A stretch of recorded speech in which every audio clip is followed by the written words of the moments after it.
President Harry S. Truman had a dream that all older Americans would have affordable health coverage that they've worked for and that they deserve.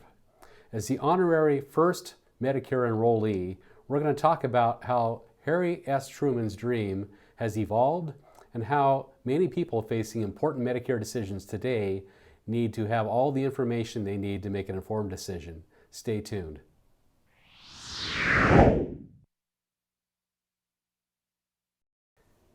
Hi everyone, this is Rick McDermott here with Senior Solutions Group, and we have been helping people understand retirement and Medicare since 1995. And today we have an important topic to discuss. When people are on Medicare or you are facing an important Medicare enrollment decision, you need to have all the facts. This may be one of the most important videos you will see on this topic.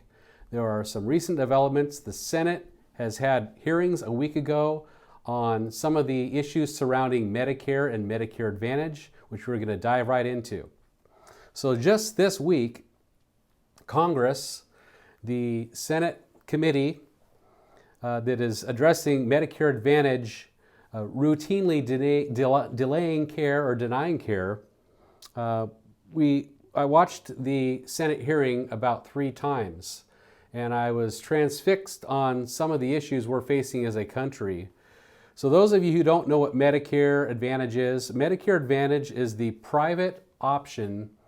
It was first started around 1997 with the thought of having private companies help take some of the burden off the federal government, off of taxpayers, to better manage care to fight fraud, waste, and abuse. And it has evolved. Now, in 2023, America has crossed a new threshold. Over 50% of people enrolled in Medicare are now on Medicare Advantage. So when you're new to Medicare, or if you're enrolling in Medicare, you have an important decision to make. You can decide to use regular Medicare, Parts A and B, as your primary insurance, so they would be the bus driver. Think of Medicare as a school bus of benefits. So if Medicare is driving the bus, you could supplement Medicare and hire an insurance company, sign up for a supplemental plan called Medigap, Medicare Supplement Insurance, to supplement the 20% that Medicare doesn't pay, plus help pay all the hospital deductibles and skilled nursing co-pays, because there's no cap on regular Medicare for out-of-pocket spending. Or you can hire a substitute bus driver, also known as a Medicare Advantage company, a private health insurance company. So with healthcare, one of the senators in the video, Senator Ron Johnson from Wisconsin, discusses how in 1948 or 49, I believe, Americans spent about 70%, 69% of the cost of their health care, they spent out of their own pocket. So they would write a check to the doctor or to the hospital of 70% of the cost of their health care. Health care was much more affordable back in 1949. In 2023, guess what that number is? 11%. So if you went to a restaurant, you went out to eat every night, and you only had to pay 11% of the bill, you'd be ordering filet mignon every night, wouldn't you? So costs have skyrocketed. I mean, the same analogy holds true for cars. If you only had to pay 11%, well, everyone would be driving Maseratis. That was another comment that Senator Johnson mentioned. So with this article, this is a synopsis of the hearings. This is the Senate website, the .gov website, where we're going to have a link to, where we're going to watch a few vignettes of the hearings from a week ago. These are the ranking members: Senator Blumenthal of Connecticut, Senator Johnson of Wisconsin. Then we have witnesses. Gloria Bent is a witness whose husband died possibly due to delays in care, and we're going to listen to some of her testimony. There are some other witnesses here. That one of the witnesses is an attorney in Wisconsin, and she specializes, Christine Huberty, specializes in assisting people who are in her state on Medicare fight for their health care being delayed, Medicare Advantage companies often denying claims, and how to help assist them with the process of working through these denials. So just a synopsis. So the article starts out here. This is from our overview of the hearings. Washington, a 79-year-old man with prostate cancer needed a PET scan, but his Medicare Advantage plan refused to pay for it. So with Medicare Advantage, you have to have prior authorizations. In order for a private insurance company to take over the responsibility of your Medicare to protect taxpayers from paying for unnecessary care, from providers over-prescribing services that may not be necessary, maybe an MRI that may not be necessary, you have to have a checks and balance system. Restaurants have to have a health department overseeing the restaurants, otherwise they'd be using cutting boards that aren't sanitized and people would be getting sick. So you have to have a prior authorization system in place. The problem is we're finding it going the other direction where people's care is being unnecessarily delayed, often when they enter into a skilled nursing rehab facility after an acute hospital stay. So another Medicare Advantage plan denied approval for a wheelchair for a patient with MS, multiple sclerosis, and a tibia fracture. Still another enrollee recovering from a stroke found that he was ineligible for coverage for physical therapy. The neurosurgeon treating a fourth patient, the late University of Connecticut physics professor and melanoma patient Gary Bent, PhD, referred him for acute rehab after removing a lesion from his brain. But Brent's Medicare Advantage plan, MA, intermediary refused, putting him and his wife Gloria through a lengthy ordeal. And her testimony is right here, and we're going to watch a little bit of her testimony shortly. So they were told that he could not withstand the intense physical therapy, she said. He was eventually admitted to a skilled nursing facility, but was discharged from there about 5 weeks because his Medicare Advantage plan discontinued payment, even though it turned out that he had bacterial meningitis. Now let's take a pause right here. I am pro Medicare Advantage. We have a lot of clients that are on Medicare Advantage. Medicare Advantage enrollment has taken off like a rocket ship in recent years. Just 10 years ago, only 29% of Medicare enrollees were enrolled in Medicare Advantage. And as I stated earlier, 50%, actually over 50% now are enrolled in Medicare Advantage plans. Did NASA scrap the shuttle program when the Challenger exploded? No, it did not scrap the program. They had to find the errors, what caused the explosion, the O-ring failure, which seemed like a little problem, but it caused a disaster.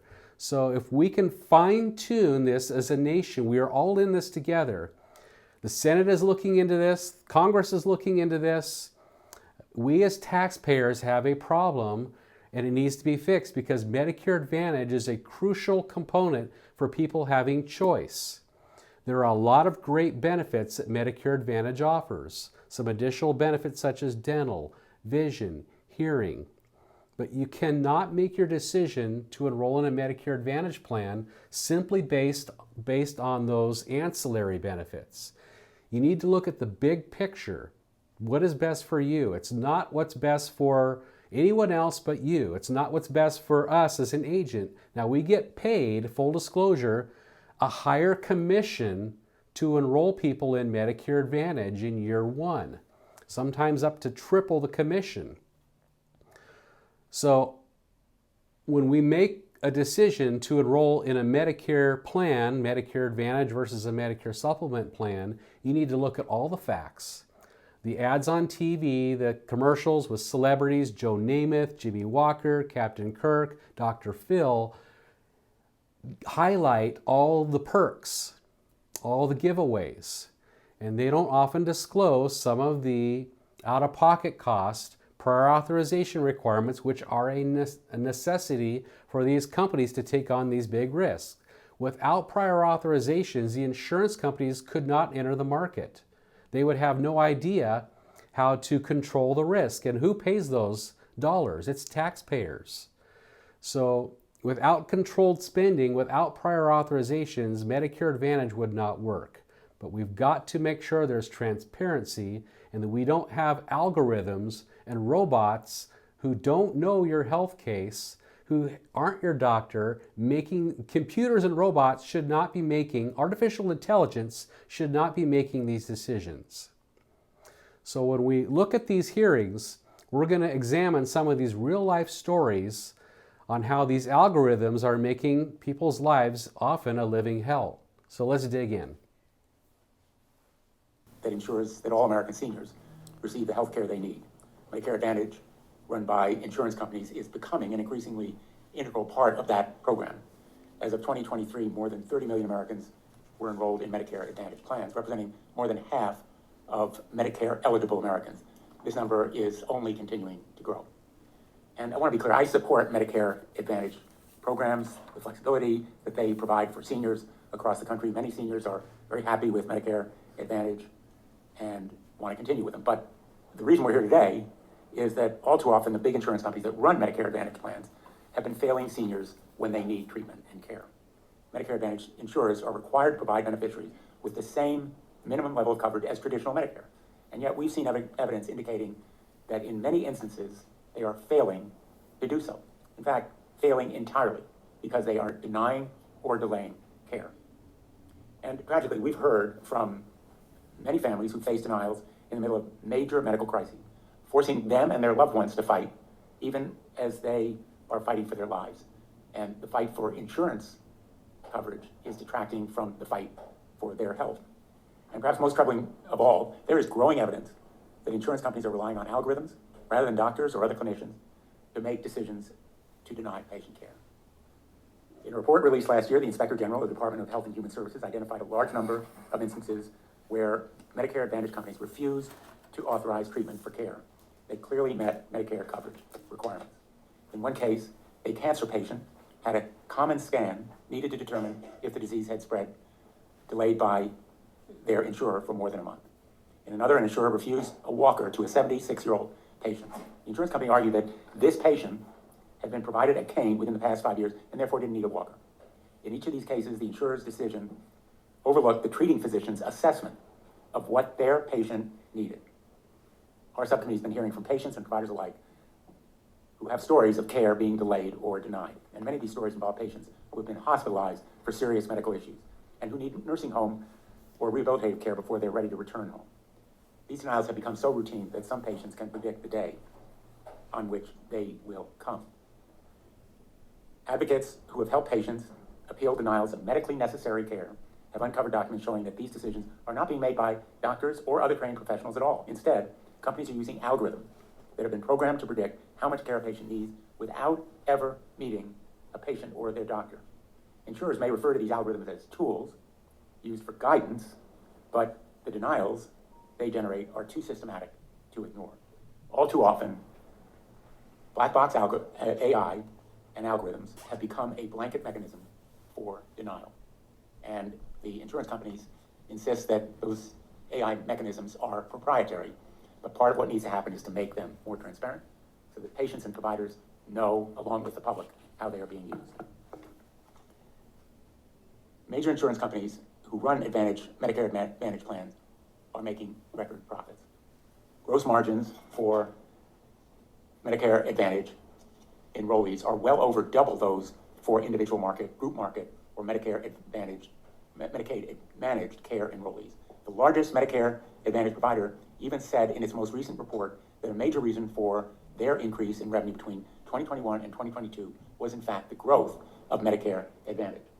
This chart speaks volumes about the burgeoning profits of Medicare Advantage plans, in part because of the denial or delay of care. Insurers are, in effect, denying Americans necessary care in order to fatten and pad their bottom lines, and that phenomenon is unacceptable.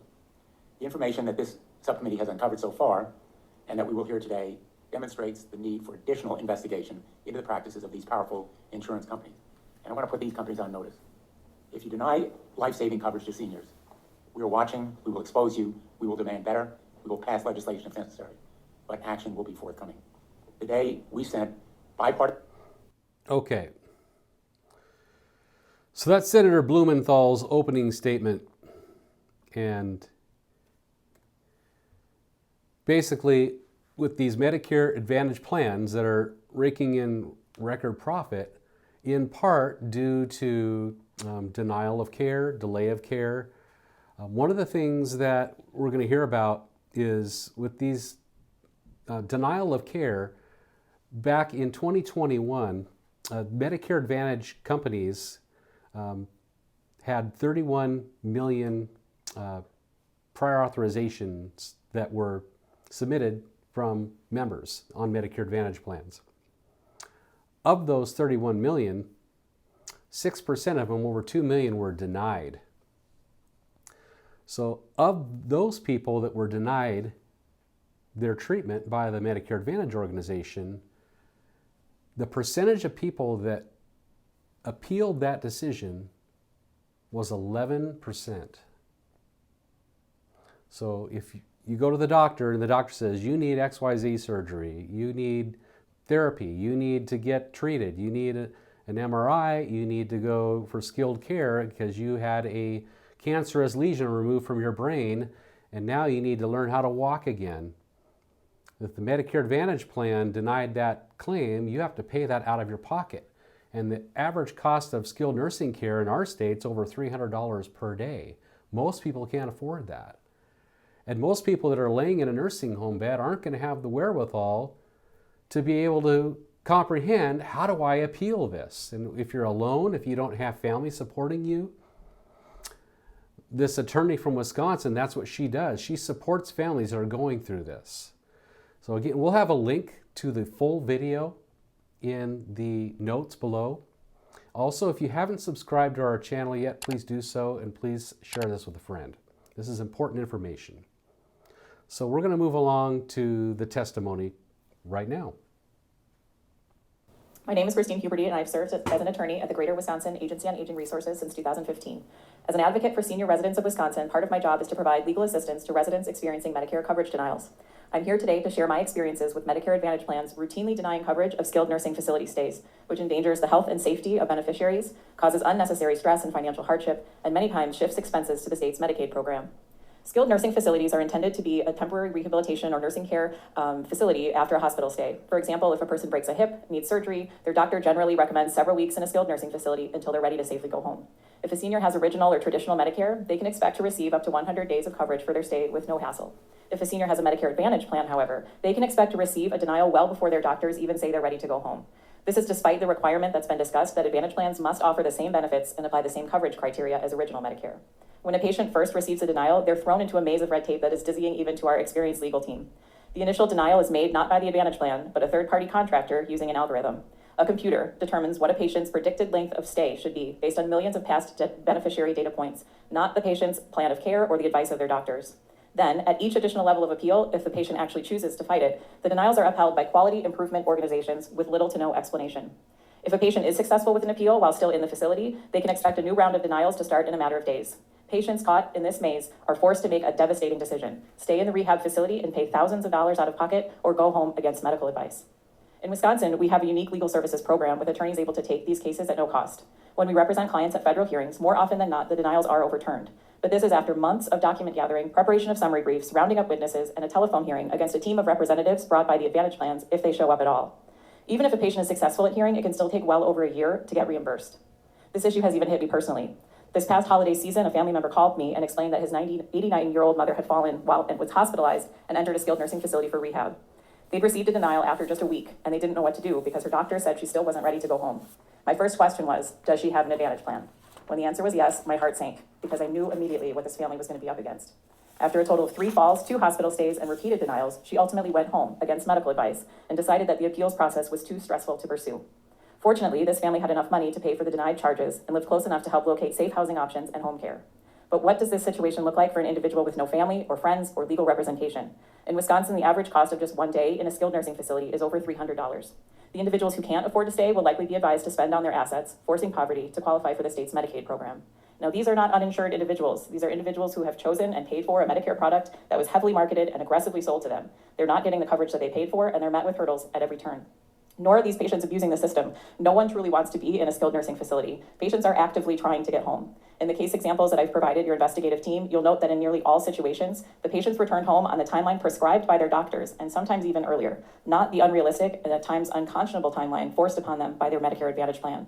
Our most valuable citizens are up against an impossible system, and I want to thank you for your time to investigate these practices. So now we're going to hear from Gloria Bent, whose husband was a retired physics professor at the University of Connecticut, and here is her story. Ranking Member Johnson, members of the subcommittee, for the opportunity to come here today and speak on behalf of my late husband. You ask in your invitation if seniors enrolled in Medicare Advantage plans face barriers accessing necessary care and treatment. My answer, based on our experience of getting and maintaining rehabilitation and skilled nursing care for my husband, is yes. Yes, they do. The barrier we encountered was a third-party company hired by our Medicare Advantage plan to authorize or deny care and treatments. My husband had been treated with immunotherapy for 2 years for melanoma. A year passed without treatment and no sign of melanoma's return. We thought we were in a major remission and we celebrated. Then, last Memorial Day, when he couldn't remember how to tie his shoes, my husband asked to be taken to the emergency room. In the emergency room, we learned that there was a lesion in his brain and it was bleeding. The lesion and a hematoma were removed surgically on June 1st, and pathology confirmed what we all feared. It was melanoma.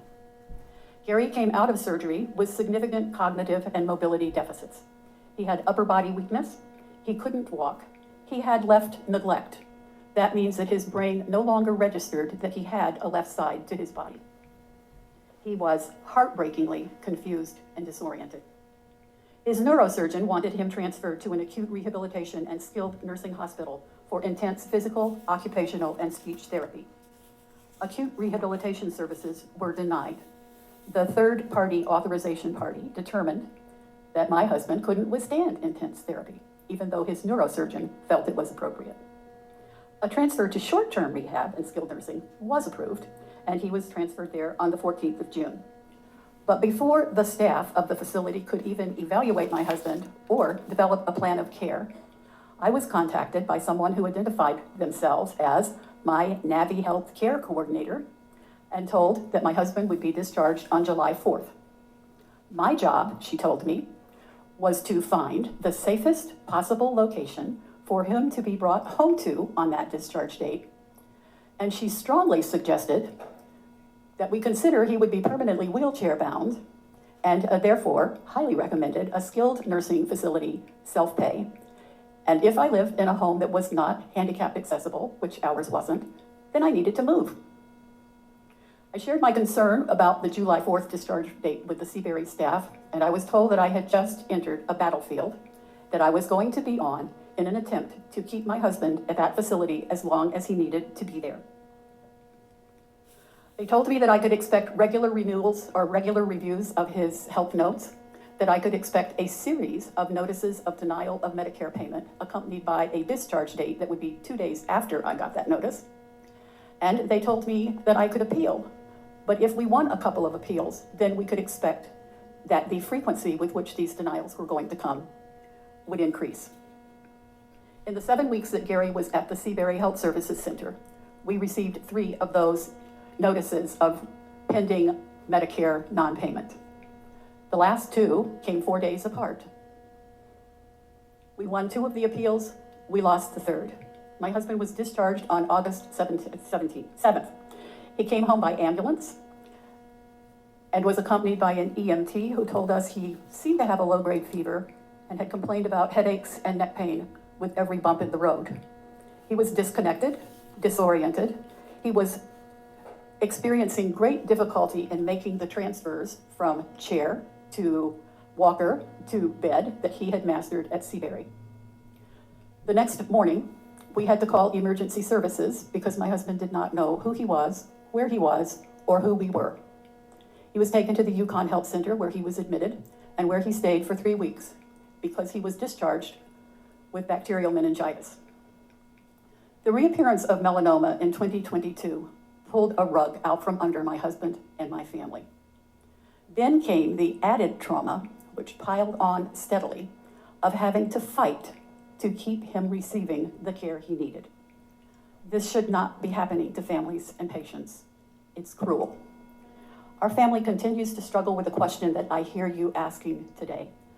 Why are people who are looking at patients only on paper or through the lens of an algorithm making decisions that deny the services judged necessary by healthcare providers who know their patients and are interacting with them personally, and in some cases have been working with them for months or even years? Thank you for your time. So back in April, a month and a half ago, Congress passed a new rule for Medicare to streamline the process. It was bipartisan, hugely bipartisan. Everyone was on board to streamline the prior authorization process to make it more transparent. That's going to cost money. The Congressional Budget Office, the CBO, initially said it would cost $16 billion to enact this. And then they've recently shaved it down to costing $10 billion. So why is it going to cost money to regulate Medicare Advantage's prior authorization process? That's what we're trying to get to the bottom of. Senator Blumenthal's questioning those figures. One of the thoughts is, one of the rebuttals is, if you are inhibiting insurance companies from being able to enact prior authorization requirements, they will raise copays, decrease benefits, maybe even pull out of the market, because if they can't have a predictable profit margin, they're not going to want to participate. Or they'll scale back benefits, take away some of the free benefits that they're promising you on TV. There's a cause and effect. We need to get to the root cause of this. What is causing all of this havoc for some of these people? It's not the majority of people on Medicare Advantage, but there are too many cases where this is happening. We've dealt with a few cases here on our end, helping our clients out, navigating these through this minefield. It's a battlefield that you don't deserve and you shouldn't have to fight. Americans are in a battle that they should not have to fight through, but we're fighting it. So we're on the front lines here. I was in Washington, D.C. a couple of months ago, and Senator Mike Rounds from South Dakota said, AI, keep your eye on it. It's here. Whether you like it or not, you can fight it or you can work with it. Well, in this case, we're going to have to fight it. So let's move on to the next round of the video, and then we'll wrap up in a moment. It's just whether you get reimbursed as a provider. Is that what you're talking about in terms of the standards? You might be able to speak better to the provider reimbursement, but in terms of standards for a skilled nursing facility stay, it's very basic, where if a person needs 5 days a week of physical therapy or any types of therapy, then they get coverage under original Medicare. If they have an Advantage plan, they might get a denial, and no one's even looking at the records. No one is even counting the days. So the different question as a consumer, when you get to be an old guy like me, Here it what are you is. gonna choose? Well, every Right now, choice. I mean, if it was the same plan today, would you take traditional Medicare or would you take Medicare Advantage? Choosing a health insurance plan is a highly individualized process, and I don't know enough about your medical That's history. dodge. However, what I will say, though, is and this would be to anyone with an Advantage plan, I would say they can be very great and they're important and they do offer those supplemental benefits at times. But if you ever need skilled rehab, the way that Ms. Bent's husband did, to expect this to happen, to absolutely Is expect that it. the main problem in rehab? Is that really in terms of the definition of our problem here today, is that the main problem? I'm here today to speak on that because our agency has become overwhelmed with these cases to the point that we've started turning them away. And so for me here personally, yes, this is a huge problem for We're seeing the beneficiaries. baby boom generation. Right. You look like you wanted to say something, Ms. Graver. I was just gonna say I would choose Medicare Advantage today, and I put both of my parents in Medicare Advantage. Okay. Anybody else have a different opinion than that? Would you also take Medicare Advantage? I don't think you can be held to the standard of giving advice to consumers. I'm stalling for time here, I was. Okay, so that's kind of the crux of the matter is, after hearing all of this information, you're like, well, who would want Medicare Advantage? A lot of people, over 50% of people have Medicare Advantage now. So we're not going to throw the baby out with the bathwater. We've got to get some things fixed here. We are non-biased. We want to look at this from both angles here. As much as we love Medicare Advantage and like it, there are some issues that need to be worked out. Of all the people that had their claims denied, only 11% appealed, and 80% of those got overturned. So are these insurance companies hoping you just give up or that you maybe die? It seems like that might be the case. That needs to stop. Those of you who are on original Medicare, A and B, have a choice to make. You can use your Medicare benefits that you've worked for your entire life and supplement those with an insurance company which is just along for the ride, also known as a Medicare supplement plan. The supplement plan cannot stick their nose in things and deny your care. The Medicare Advantage, this is the trade-off. Since they're now driving the bus, they've got the keys to the bus, they are going to make decisions. It should be which is in everyone's best interest, your best interest, the plan's best interest, and taxpayers' best interest. We need to fight this. This is too important. 1/5 of our economy is spent on health care. We need to get this fixed. If you have any questions, if you're facing a Medicare decision and you want to know the facts and you don't want it sugar-coated, just today we had someone come in earlier that had a very expensive medication, and I could not sugarcoat how expensive this medication was going to be. We're here for you. We will continue to fight for you. Yes, we earn our income helping people get involved in Medicare supplement insurance and Medicare Advantage plans, but our work doesn't end there, it just begins. If you have any questions, if you don't have an agent looking out for you, reach out to us at Senior Solutions Group. We are here for you, we will fight for you, and God bless you and have a blessed rest of your day.